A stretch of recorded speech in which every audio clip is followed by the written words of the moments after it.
दोस्तों आज के वीडियो में हम जिक्र करने वाले हैं चंद ऐसे जानवरों का जो मरने के बाद भी कुछ देर न सिर्फ जिंदा रह सकते हैं बल्कि आप पर हमला भी कर सकते हैं। तो चलिए स्टार्ट करते हैं।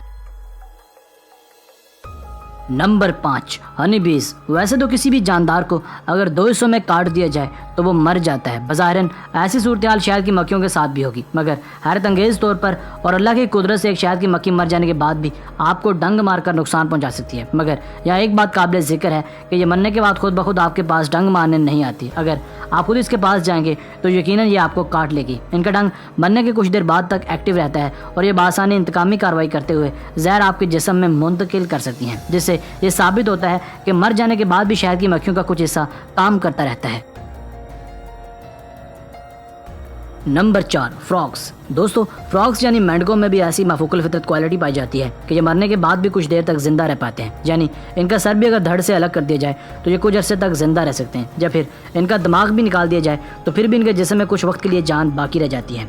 एक अमरीकी माहिर हैवानात के मुताबिक एक बगैर दिमाग के मेंढक भी बिल्कुल वैसे ही हरकत कर सकता है जैसे आम मेंढक जिंदा हालत में करता है। अगर आप इसे हल्का बोलकर छेड़ेंगे तो ये बिल्कुल वैसे ही रिएक्ट करेगा जैसे आम मेंढक करते हैं, और तो और ये पानी में स्वयं भी बिल्कुल वैसे ही करते हैं।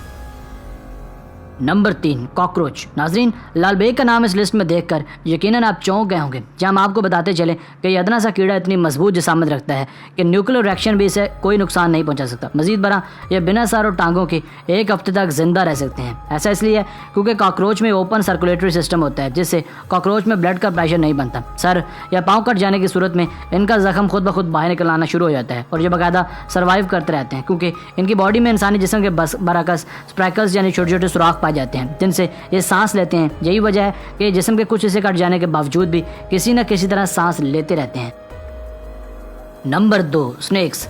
जब भी हम सांपों के बारे में सुनते या सोचते हैं तो उसी वक्त हमारे अंदर एक खौफ की सनसनी दौड़ जाती है। इसे सामने आते ही लोग मारने के लिए दौड़ते हैं। ज़्यादातर लोग इसका सर कुचलने या काटने का मशवरा देते हैं। सांप के सर के अंदर ही एक जहर की थैली भी होती है जो उसके दांतों के साथ अटैच होती है। अगर ये किसी को काट ले तो उसके जहर से उस जानदार की मौत भी वाक़ हो जाती है। इसी तरह से अगर इसके सर को अलग भी कर दिया जाए तो इसके सर में किसी को भी काट लेने की और जान लेने की सलाहियत मौजूद होती है। ये अपने कटे हुए सर से किसी भी के अंदर जहर पहुंचा सकता है। सांपों के सर पर ऐसे सेंसर्स लगे होते हैं जिनकी मदद से ये पास आने वाले जिस्म की गर्मी से हाई अलर्ट हो जाते हैं। इसी तरह से ये उन्हें बगैर धड़के भी काट सकते हैं। इसीलिए कभी भी कटे हुए सर वाले सांप के पास जाना भी जानलेवा साबित हो सकता है।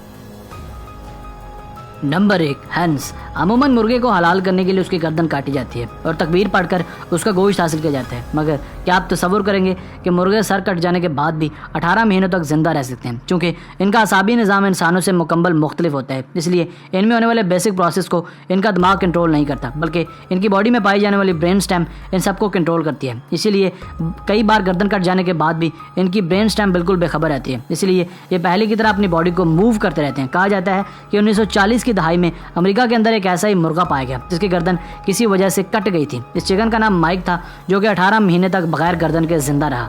इसकी गर्दन की नली की मदद से इसके अंदर खुराक डालने का काम किया जाता था। वैसे आमतौर पर एक मुर्गा या चिकन गर्दन काटने पर ज्यादा खून बह जाने से मर जाता है।